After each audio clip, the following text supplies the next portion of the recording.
depan layar kaca Anda pastinya sudah ingin menduga-duga apa sih yang akan kita perbincangkan hari ini di acara Rumpi No Secret. Selamat saya Karus. Hari ini ditemani oleh Daniel di pojok sana dan tentunya sudah hadir beberapa bintang tamu yang akan berbagi ceritanya. Yang pertama ada Roro Fitria. Hai Bu Roro. Assalamualaikum. Kalau Roro datang itu di depan mobilnya udah langsung menarik perhatian publik ya. Warnanya apa hari ini hijau ya? Iya hijau gitu ya. Tapi Roro ini hatinya lagi blues dia karena anaknya baru keluar dari rumah sakit. Baru tadi pagi. Nanti ada kisah apa sih, betulkah karena apa sih abis makan ikan yang kurang segar jadi sampai sakit dan bahkan berujung Roro akan menggugat hotel yang menyajikan makanan itu. Nanti kita bahas. Kita ke pojokan dulu untuk membahas berita apa sih yang lagi ramai di luar sana yang menuai perhatian netizen, baik itu untuk hal-hal yang datang dari dunia nyata maupun dari dunia maya. Yang ramai adalah dari sejak semalam ada, tahu ini nggak sih Putra Siregar itu loh yang aku sebutannya apa ya, dia kan juragan ini ya handphone, tapi memang bergaulnya sama banyak influencer dan selebriti, jadi bisa dibilang Putra Siregar ini juga termasuk selebriti yang kalau kemana-mana menjadi perhatian publik. Nah dari sejak semalam itu istrinya yang namanya Septi Siregar itu posting-posting di sosial medianya, walaupun kemudian postingan itu pagi ini udah nggak ada, tapi muncul lagi postingan yang lain. Apa sih isinya? Kenapa menjadi gempar ya? Karena bunyinya seperti ini. Salah satunya tulisannya, perhatian ke karyawan, lalai ke keluarga sendiri. Apapun kuserahkan sama Allah. Karyawan kayak istri, istri kayak janda. Istri yang sudah bercerita itu tandanya dia sudah tidak tahan. Aku cuma sudah nggak tahan itu aja. Selama aku tahan, aku diam. Gitu kan? Terus ada lagi yang kayak apa sih? Kalau itu yang video ada yang ngasih gelang tuh di mana? Story-nya kan. Nah ini juga mereka pada tahu tapi demi uang semua diam. Harusnya kalau sudah tidak mau lepaskan, katanya gitu. Ini juga dari Septi ada story. Kayak ada situasi di mana di toko emas apa berlian, terus ada cowok diduga suaminya lagi makein gelang emas gitu ke tangan seseorang. Aku nggak tahu tangan siapa. Tapi captionnya Septi bunyinya ada lagi nih. Aku juga mau dong dibeliin emas dan dipakein kayak gitu. Kapan terakhir beliin aku emas, katanya. Dan buat cewek yang sedang dipakaikan harusnya tahu diri itu suami orang. Ada seru begitu. Nah terus ada lagi juga curahannya, salah satunya adalah bukan cuma dia yang ngerasa seperti janda, anak-anaknya pun seolah tidak memiliki ayah. Karena terakhir ketemu anak-anaknya itu udah 2 bulan yang lalu, itu pun pada saat ulang tahun anaknya gitu kan, anaknya Putra Siregar. Nih it's okay, tapi anak-anak butuh healing juga kan, biar nggak bosen di rumah. Nah, pasca postingan ini yang udah nggak ada ini, terus kemudian Putra Siregarnya juga posting, akhirnya ketemu sama anak-anaknya kan, gitu. Jadi seolah kayak, oh kayaknya beneran nih emang baru ketemu gitu, ya nggak sih? Nah, tapi postingan yang tadi malam diupload itu kan udah nggak ada tuh. Nah, sekarang ada lagi postingan baru lagi. Tapi bunyinya adalah seperti ini. Coba kita lihat bunyinya postingannya. Senang kan lihat kamu ketemu anak-anak karena sudah berbulan-bulan tidak tinggal di rumah. Anak-anak kangen kamu ayahnya. Terus rumah tanpa pintu, dalam kurung WC umum. Rumah tanpa pintu itu gampang kemalingan ya kan. Nah, ya udah ini kalau dibilang apa Septi cerita udah berbulan-bulan gak ketemu anaknya, emang kalau kita lihat postingan dari sisi postingan ya, yang komplit gitu satu keluarga emang terakhir diposting itu di bulan Mei tahun 2024 gitu. Jadi rame. Ini rame. Kenapa rame? Karena di tahun 2022 akhir ya, Septi itu juga sempat menggugat cerai Putra Siregar. Itu 3 bulan pasca Putra Siregar itu bebas dari tahanan karena kasus itu loh, kasus kekerasan yang melibatkan Cika Chandrika. Iya kan, gitu. Nah waktu itu juga sama, itu juga ada dugaan orang ketiga, makanya si Septi minta cerai. Tapi akhirnya mereka rujuk lagi dengan ada perjanjian pembagian harta atau apa gitu, iya kan. Nih ada artikelnya, coba kita lihat artikelnya di tahun 2023. Bu ya, set, ayo. Mana artikelnya? Artikel Putra rujuk dan Septi rujuk. Dicari nih, pasti lagi nyari ini. Oke. Ayo, mana? Ini, oke. Oh. Bukannya ini kan ya, tapi nggak apa-apa deh. Oke, pokoknya dia rujuk ya. Tapi pada saat itu tuh orang tuh nggak bersimpati sama Septinya, iya kan? Kenapa? Karena banyak yang menuduh bahwa itu mah karma buat kamu Septi, karena dulu kan kamu juga merebut putra dari istrinya gitu, dan menelantarkan anaknya, ada gosipnya gitu. Tapi gosip penelantaran anak itu sudah dibantah oleh kuasa hukumnya Putra Siregar. Ini ada beberapa kontroversi pasangan ini ya. Satu persatu masa lalunya terkuak. Putra Siregar dituding telantarkan ketiga anak dari istri pertama. Sosok ini bongkar habis. Masa lalu Putra Siregar dibongkar. Septi diduga seorang pelakor. Putra Siregar bantah tegas tudingan telantarkan anak dan istri pertama, kayak gitu-gitu. Komentar netizen coba kita baca. Yang berikut ini. Kebanyakan karyawan cewek gak bisa jaga mata ya begitu. Oh ya, karena yang diduga itu selingkuhnya tuh karena sama karyawannya ya. Itu karena dia punya banyak toko kan. Terus ada banyak karyawan yang perempuan juga. Sebagai alumni karyawan harusnya Mbak bisa ngerti atuh. Kasih kesempatan buat karyawan lain biar bisa jadi posisi Mbak, astaga. Ini aku baru sekarang loh ini komentar ini ya. Ya ampun. Yang berikutnya, dia mah ngeramein doang, ujung-ujungnya masih mau. Ya ini mang netizen itu nggak bisa cuma terima curhatan suami selingkuh ya. Mereka tuh ingin segera penyelesaian. Kalau akhirnya rujuk mereka kesal. Penonton netizen kecewa. Yang berikutnya, kan benar apa yang ditanam itu yang dituai, entah dibalas di dunia atau di akhir. Hei, kenapa sih pada nyalahin Septi kalaupun ia memang benar terjadi, ya kan? Ya itu kan berarti tandanya apa tuh? Kalau dulu pernah terjadi, kemudian terjadi lagi dan terjadi lagi dan terjadi lagi, apa coba? Siapa tuh ternyata yang gak bisa jaga mata dan hatinya? Siapa? Ya itu. Iya. Oke, lanjut. Ada lagi komentar? Lah si Septia, kok malah jadi Septia? Kok story-nya dihapus sedangkan si PS malah update buat nutup aib. Yang berikutnya ada lagi komentarnya? Nggak ada. Tapi di akun-akun gosip ada juga postingan lainnya ya. Kayaknya emang kalau buat akun gosip lebih eksklusif kali ya, bocoran-bocorannya ya. Ada muka, ada itu, terus ada kayak chat-chatan yang diduga gitu ya. Kok aku lebih hafal sih daripada kalian? Mana sih? Nggak ngerti lagi ya. Nih ini kan diduga, tapi diduga ya. Soalnya ini yang mengupload akun gosip gitu. Jadi seolah-olah nih kalau dari sini kita menduganya itu cewek yang dituding sebagai orang ketiga itu WhatsApp ke suaminya gitu ya. Tapi aku nggak tahu ini benar. Namanya juga ada di akun gosip. Sayangku, kita segerakan nikah ya, please. Aku suka rapuh kalau aku merasa harus terus sabar dengan sifat Septi. Aku kayak berasa kayak lagi baca novel-novel picisan aku itu deh ya kan. Kayak dimana si mistress ini ya, pelakor itu lebih kayak aku teraniaya oleh istri saya gitu ya sih. Itu novel picisanku ya. Kalau ini aku nggak tahu. Ini aku nggak ikut campur, nggak tahu. Tapi intinya adalah gitu, perempuan jangan suka saling serang perempuan, ya kan? Namanya perselingkuhan itu dilakukan oleh dua orang, laki-laki dan perempuan. Lakinya, iya kan Roro, bener gak?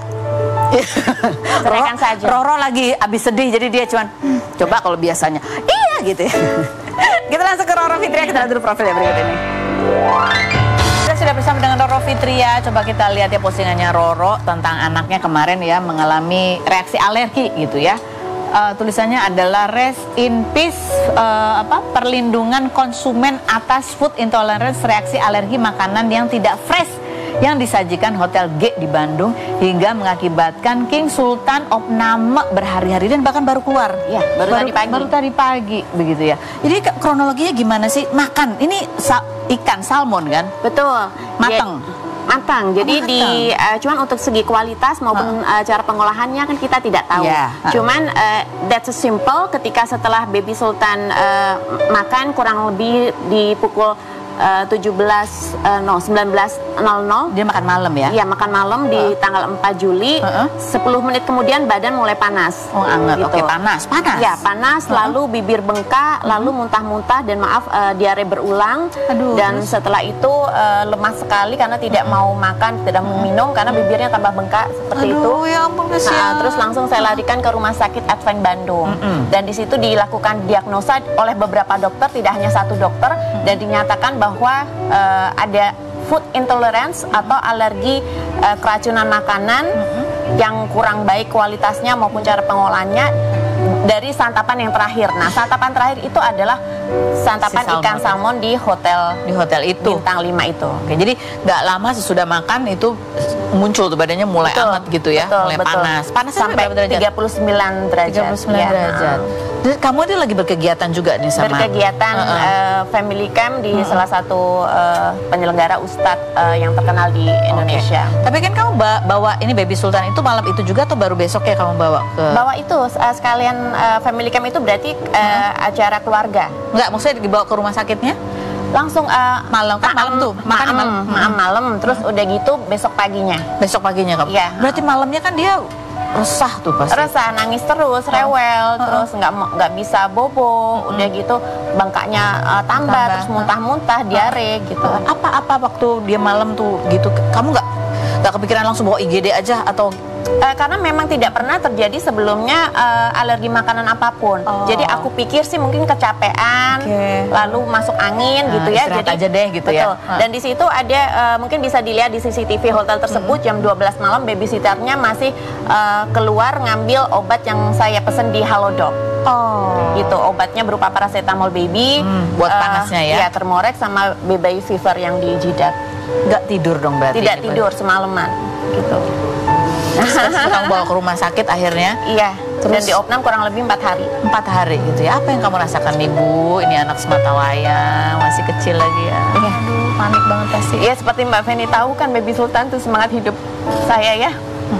Aku bisa lakuin apa aja yang dalam konotasi baik untuk kebahagiaan Baby Sultan. Dari pertama dia lahir, aku memutuskan suatu hal yang unincredible ya, yang sangat benar-benar butuh keberanian, lalu aku besarkan sendiri seorang diri sampai saat ini dan tidak ada kontribusi sama sekali dari bapaknya dan sekarang harus mengalami sakit yang sebenarnya ada pihak yang harus bertanggung jawab tapi tidak mau bertanggung jawab gitu.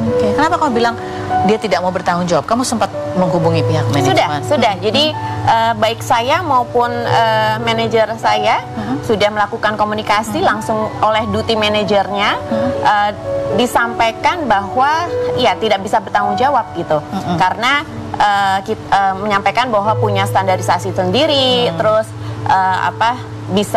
malah menantang pihak rumah sakit akan melakukan intensifikasi ke rumah sakit gitu. Berarti kan apa ya, maksudnya maaf ya agak konyol ya, quote and quote ya, maksud ya hasil resume diagnosa dokter mau kita bantah kan tidak mungkin gitu. Ini kamu juga menyertakan hasil diagnosa dan pemeriksaan dari rumah sakit begitu ya. Demam tadi malam, food intolerance, dehidrasi sedang karena reaksi alergi, dan makanan terakhirnya itu memang itu ya menunya memang salmon. Betul, ditulis di situ juga makan ikan salmon di hotel bla bla bla. Nah, ini sebetulnya yang tadinya ketika kamu menghubungi pihak manajemen hotel, pertanggungjawaban seperti apa sih yang tadinya diharapkan seorang Roro Fitria itu apa? Saya tidak muluk-muluk ya. Saya hanya ingin apa yang sudah terjadi dipertanggungjawabkan secara medis. Berarti itu diserahkan oleh pihak hotel dan juga jadi biaya rumah sakit jadi betul. Dan tanggung jawab atas saya tidak jadi mengikuti family camp tersebut gitu kan, itu juga ya nilainya lumayan gitu. Nah, sebelumnya tadi kan sempat bilang nggak pernah ada tuh reaksi alergi. Tidak pernah. Makan salmon sering. Even nggak cuma salmon, ikan hiu pun kadang kalau aku makan dia makan. Nah, ikan apa? Ikan hiu. Ikan hiu. Iya, ada yang jual di sirip ikan hiu gitu. No, bukan. Potongan slice ikan hiu. Iya. Itu nggak apa-apa tuh. Nggak apa-apa. Salmon udah sering ya. Salmon udah sering, untuk salmon yang berupa kayak sushi juga udah sering gitu, nggak apa-apa. Nggak apa-apa juga. Jadi itu yang sushi ya. Yang ini kan hari dimakan adalah mateng. Itu malah jadi seperti itu gitu. Dan makanan lain juga dia nggak pernah ada reaksi alergi apapun. Nggak pernah ada reaksi alergi apapun. Di hotel itu kan nginep bareng-bareng, berarti kan ada kegiatan bareng-bareng. Ada juga yang makan menu yang sama nggak? Menu yang makan ada yang sama. Cuman kalau kita konfrontir apakah ada yang menderita seperti itu dan anak-anak lain mungkin kalau dari dokter menjawab adalah tidak bisa disamakan antibodi anak satu dengan antibodi anak yang lain. Beda. Betul. Nah, ini komentar netizen ya, ini berbagai macam sih komentar netizen. Ada yang fokus ke sakitnya, ada yang fokus ke hal lain gitu ya. Pertanyaan, kok tagarnya rest in peace Bunda gitu ya. Tapi kalau tadi dibaca sebenarnya yang kamu bilang rest in peace itu adalah perlindungan konsumen. Betul. Jadi saya langsung menjawab di situ. Iya, perlindungan konsumen itu. Yang berikutnya ada lagi komentar netizen, coba kita lihat. Sebelumnya bagaimana Kak? Apakah adik Sultan sebelumnya juga alergi makanan tersebut? Tahu dari mana Kak makanan tersebut tidak fresh? Apakah sudah dicek lab, bertanya dengan nada lemah lembut gitu ya? Memang itu makanan terakhir, tapi makanannya sendiri itu yang belum dicek ya pasti ya? Kalaupun dicek apakah memang real makanan yang sama? Kan enggak, kan kualitas segi makanan dan cara pengolahannya kan terjadi pada saat 4 Juli itu. Iya. Oke, yang berikutnya ada lagi komentar netizennya ya? Gak ada. Aduh sedih banget lihat anak kayak gini. Salmonnya buffet atau room service kah? Ada korban lain nggak ya? Ini buffet atau room service? Buffet. Jadi ngambil-ngambil sendiri gitu ya? Buffet, ya. Oke, aduh kasihan. Dan ini baru keluar sekarang, hari ini. Kok kenapa? Emang lama begitu penanganannya? Apa memang kamu monitor supaya betul-betul? Enggak, jadi semuanya atas arahan dokter. Jadi ada masa observasi di mana kalau misalnya diare berulang, rumah sakit tidak berani untuk memulangkan. Jadi kita observasi terlebih dahulu beberapa hari. Kita takut karena dehidrasinya itu. Betul, efeknya. Dan juga masih up and down gitu. Terakhir suhu tubuhnya 38 derajat Celcius. Jadi masih up and down. Oke. Terus kamu katanya juga mengundang Ustadz untuk membacakan doa buat Ustazah. Ustazah. Nah, ini santri-santrinya khususan buat kesembuhan. Kalau Roro bilang dia akan melakukan apapun apa saja. Jadi baik itu medis maupun dengan berdoa, itu kamu totalitas. Ini baru-baru kali ini dia sakitnya yang Iya. Doain ya Mbak Feni. Iya, udah pulang sekarang, mudah-mudahan sehat terus. Amin, ya. Amin, pengestu, amin. Ini kamu mau mengajukan tuntutan buat hotelnya? Iya. Apa? Sebenarnya udah saya siapkan di belakang itu surat kuasa yang telah saya tanda tangani. Untuk ketua lawyernya tetap Mas Asgar dengan beberapa tim sejumlah 6 orang. Ya, untuk melakukan mediasi terlebih dahulu ke pihak hotel gitu. Kalau bisa diselesaikan ya dengan cara yang antara kedua belah pihak aja dulu ya, itu dilakukan ya. Kamu sebelumnya pernah juga nginep di hotel ini? Ini baru pertama kali. Oh, ini baru pertama kali. Iya. Dan nggak menyangka sama sekali karena hotel bintang 5 tapi hospitality-nya 1. Aku bisa bilang begitu. 1 ya. Tanggapannya apa, kurang menyenangkan ketika kamu menghadapi buktinya yang disampaikan duty manager, itu kan duty manager kan relatively on the top ya. Manajer pelaksana di hotel tersebut menyatakan seperti itu gitu. Malah menantang untuk melakukan investigasi kepada pihak rumah sakit dan juga tes uji lab gitu. Jadi ngapain mesti muter-muter kejauhan, ini anak saya mau dia apain? Dan itu pun tidak terrealisasi sampai dengan saat ini. Uji ini, uji itu gitu. Nanti kita ngobrol lagi. Berikut ada, ini udah lama nih aku nggak ketemu nih. Ini sosok legendaris banget. Biasanya perannya adalah kebanyakan peran-peran antagonis. Peran jahat kamu ya, salah satu korbannya. Oh bukan, korban penontonnya maksudnya. Ada Reynold Surbakti. Kita lihat dulu profilnya berikut ini. Kita sudah bersama dengan Reynold Surbakti. Nah kalau di sini makanya protagonis tuh penontonnya di depan tuh ya. Coba kita mau lihat lagi kompilasi acting kamu sebagai orang jahat. Ada ya. Kita lihat yang berikut. Dia sampai apa loh? Ini sebelum jahat katanya adegan terakhir. Kamu katanya menikmati sekali ketika dapat peran-peran antagonis itu. Iya, nikmatin. Kan dulu ngomongnya karena udah bisa jahat dibayar lagi. Gitu sih. Cuman memang enak banget ya, karena kalau jadi orang jahat di kehidupan nyata kan pasti dihujat orang. Kalau di film gitu paling orang sebel-sebel, kalau pas lagi ketemu cubit-cubit marah-marah. Kan tapi dapat duit. Tetap dapat honor. Kalau di dunia nyata dia nggak bisa jahat, langsung viral soalnya. Itu apalagi sekarang semuanya pada pakai kamera ya. Tapi sampai sekarang ini kan kamu sempat vakum nih dari 2014 sampai 2014 ya kalau nggak salah, sampai berapa gitu? Sempat ada vakum, ada sekitar 5 tahun deh. Kenapa sih vakum? Oh, waktu itu ada kegiatan sosial. Kegiatan sosial, terus ya udah karena kegiatan sosialnya itu di luar kota. Jadi di Jakarta kan mayoritas syutingnya di Jakarta. Ya udah nggak sempet syuting lah. Jadi oke. Nah ini yang kemarin juga sempat membuat kita jadi ingin tahu, karena ketika Reynold itu mau menceritakan pengalamannya dia sebagai orang di dunia hiburan yang pernah juga tersangkut di lembah hitam hal-hal yang membuat kecanduan. Kita lihat dulu cuplikannya berikut ini. Kejahatannya mengerikan ya. Ada masa segelap itu ya dalam hidup kamu ya? Betul, gelap banget. Sampai gue nggak bisa ngeliat diri gue sendiri waktu itu. Waktu itu, kamu kalau mengingat lagi ya, apa yang terjadi dengan dirimu dan bagaimana istrimu yang pada saat itu melahirkan anak pertama, ya berjuang sendirian lah istilahnya. Oh bener banget. Ada rasa bersalah nggak? salah banget ya, salah banget gitu. Cuman ya bersyukur ya sekarang masih dikasih kesempatan bisa hidup, bisa memperbaiki, dan juga mungkin bisa memotivasi orang lain juga untuk bisa memperbaiki diri ya. Alhamdulillah. Istri tahu pada saat itu apa yang terjadi dengan dirimu? Tahu. Dia tahu? Tahu. Tahu? Tahu banget. Namanya istri. Iya ya, seterbuka itu. Tapi kamu pada saat itu lagi gelap? Lagi gelap, karena kan ngerasa lagi di atas angin, punya duit, punya karir, sepertinya punya segalanya.